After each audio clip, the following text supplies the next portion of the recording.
1. Le journal de 7h sur Europe 1, Victor Pourchet. Bonjour Victor. Bonjour Dimitri, bonjour à tous et bon courage si vous devez trouver des médicaments aujourd'hui. 9 pharmacies sur 10 sont en grève, certaines tout de même réquisitionnées parce que les professionnels ont du mal à s'approvisionner. C'est l'une de leurs revendications. Près de 5000 médicaments signalés en tension l'an dernier. Des familles de produits sont plus touchées que d'autres. Yasmina Katou, lesquels ? Eh bien aujourd'hui, ce sont les antidiabétiques, certains antibiotiques et les médicaments pour les troubles du rythme cardiaque qui manquent le plus en pharmacie. Alors pour faciliter la prise en charge des malades, les pharmaciens, avec l'accord du médecin, fournissent une autre molécule. Mais pour certaines pathologies, il n'est pas possible de remplacer un médicament par un autre, ce qui génère inquiétude pour les patients et surcroît de travail pour le pharmacien, explique Philippe Besset. Il est le président de la Fédération des syndicats pharmaceutiques de France. Il y a des patients qui font 5, 6, 7 pharmacies avant d'arriver à trouver le bon médicament parce que parfois, on ne peut pas le changer. Et donc, nous faisons le tour, en fait, avec le patient de l'ensemble des confrères pour essayer d'en trouver un. Et c'est des heures qu'on passe à essayer de résoudre cette problématique. Philippe Besset l'assure, il n'y a pas de risque pour la santé du patient. Soit le malade peut attendre de recevoir son traitement quelques jours de plus parce qu'il a du stock chez lui, soit il est envoyé directement à l'hôpital où le médicament sera cette fois-ci disponible. Yasmina Katou pour Europe 1, le ministère de la Santé perquisitionné hier suite d'une information judiciaire ouverte pour favoritisme. C'est l'affaire des cabinets de conseil dont McKinsey. Le recours à ces organisations, un phénomène tentaculaire à l'addition salée pour l'État selon un rapport parlementaire.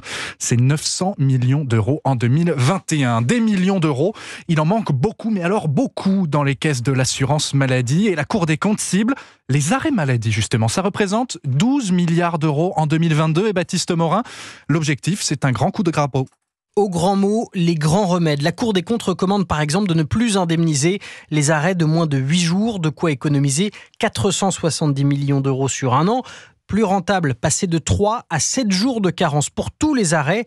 À la clé, près d'1 milliard d'euros d'économie, mais pas de quoi régler le fond du problème, estime Laurent Capelletti, directeur à l'Institut de socio-économie Iséor. Les gens seront peut-être plus présents pour éviter de perdre du pognon en étant absents, d'accord ? Mais ce qui va se passer, c'est que vous allez maximiser le présentéisme. C'est-à-dire que les gens, ils seront là, mais ils seront pas productifs, ou pas aussi productifs que la normale. La Cour des comptes propose également un jour de carence d'ordre public. Comprenez un jour qui ne peut pas être pris en charge par l'employeur, associé à une baisse de la prise en charge de l'assurance maladie. Cela devrait permettre 600 millions d'euros d'économie.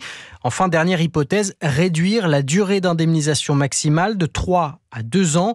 750 millions d'euros de dépenses seraient évitées. Des dépenses évitées d'un côté, des aides ajoutées de l'autre. L'aide juridictionnelle a été élargie, désormais accessible aux étrangers clandestins pour des affaires au prud'homme et au civil. Concrètement, l'État pourra prendre en charge un avocat, des frais d'expertise ou d'huissier de justice. Oui, décision du Conseil constitutionnel qui a censuré cette semaine une loi vieille de plus de 20 ans. Décision qui fait beaucoup réagir la classe politique, Arthur Delaborde. Tollé à droite, de Jordan Bardella à Éric Zemmour, en passant par François-Xavier Bellamy, tous sont vent debout contre cette décision du Conseil constitutionnel. Le député Rassemblement National, Franck Alizio. C'est une honte en termes de politique migratoire et une honte en termes de politique des finances publiques. On a trouvé une nouvelle façon de gaspiller l'argent du contribuable et de faire un formidable appel d'air en matière d'immigration clandestine. À un moment donné, il n'y a plus de limite à la folie suicidaire de certaines élites de notre pays qui ont trouvé refuge, entre autres, au Conseil constitutionnel. Dans les rangs de la majorité, en revanche, on salue la décision des sages. Le député Renaissance, Benoît Mournet, invoque la nécessité de garantir l'accès à la justice pour tous. Dieu merci.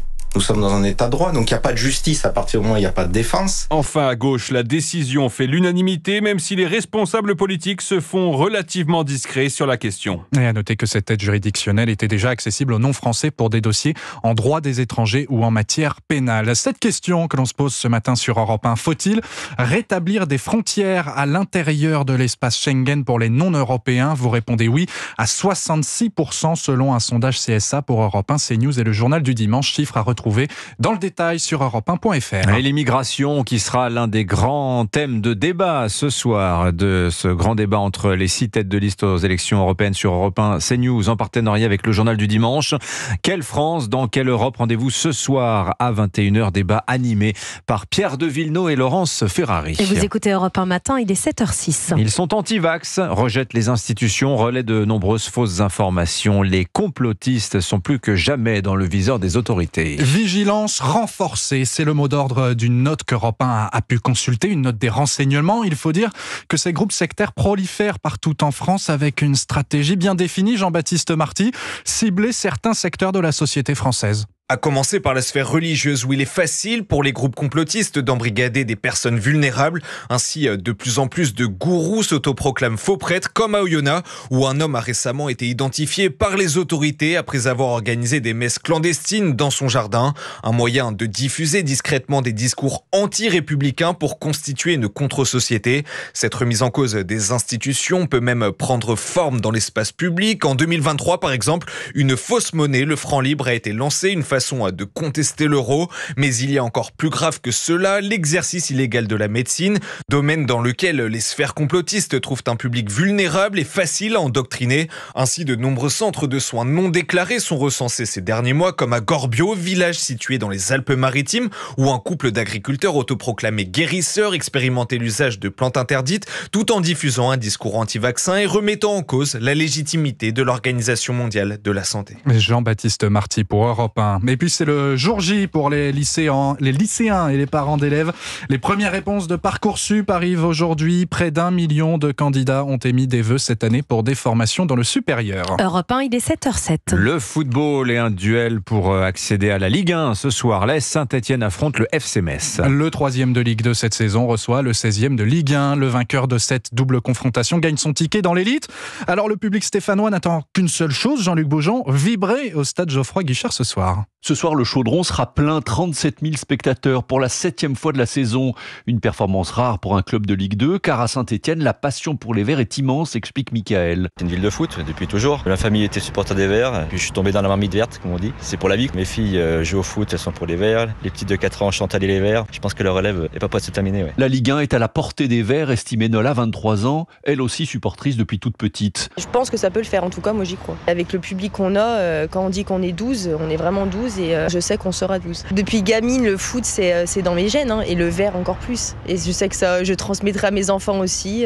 J'ai le cœur vert et je l'aurai toute ma vie. Un public qui joue un vrai rôle pendant les matchs, confirme le milieu de terrain de l'équipe, Dylan Chambaud. C'est important à domicile d'emmener tout le monde avec nous et je pense qu'avec le soutien du public, pour l'équipe adverse, c'est pas facile. En tout cas, les supporters comme Isabelle et Elvis sont déjà prêts à donner de la voix. On a un bon public et les meilleurs supporters.